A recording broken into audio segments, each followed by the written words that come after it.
Hello, my name is Daniel Frampton, and I'm in the back-end program at Turing School of Software and Design in the fourth quarter of my program, and this is my lightning talk on FactoryBot and Faker for fun and profit. Testing can be boring, and creating test data can be tedious, but they don't have to be. What if I told you that instead of this bloated creation of a user object, you could do this?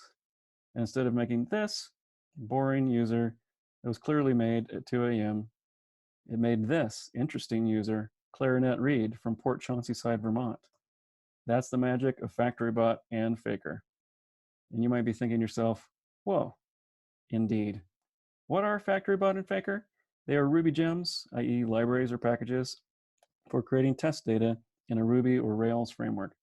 FactoryBot allows you to make factory files which speed up the process of creating test objects.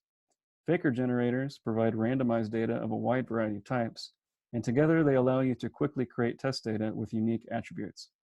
To set it up, read the docs. Secondly, no, seriously, read the docs. Anytime you're working with a new gem, Google the name of that gem, find the gem's GitHub repo, it'll be in the top 5, easy. Scroll down to its README file, and look for documentation, install, setup, or configuration headings.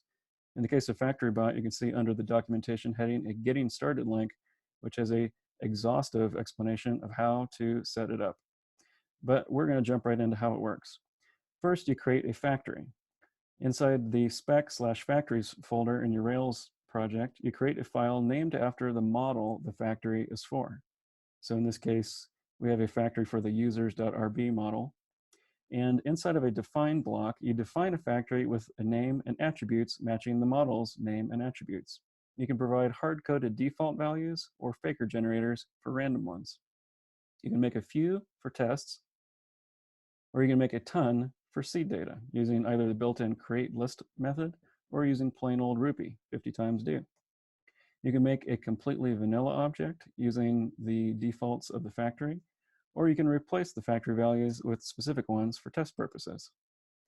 You can tell the factory to make related objects automatically. So in this case, in an item order factory, we're telling it to make an item and order, and it will go to the item factory and order factory to make one.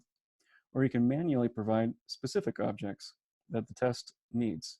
For in this case, we make a user, we create an order using that user, we create an item, and then we create an item order object which is associated with that item and that specific order. Here's a small sample of, well, faker generators, and we'll take one Chuck Norris fact as an example. You don't disable the Chuck Norris plugin, it disables you. And here's a sample of several pop culture faker generators. And you can see from here the structure of them.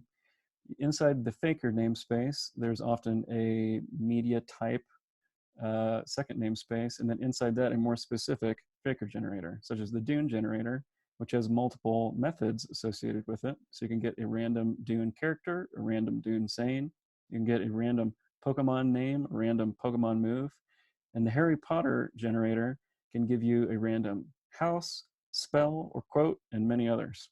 And that is seriously a small sample of all the generators that are available. On the Faker README file, there's this long list of all of them that you can get to, and each one has a page linked from there describing its methods and usage. Several of the Faker generators have extra parameters that you can pass in to customize their output. After the short time it takes to set up your factories, you'll quickly start saving time you would have spent creating test data, and you'll have more fun working on your app.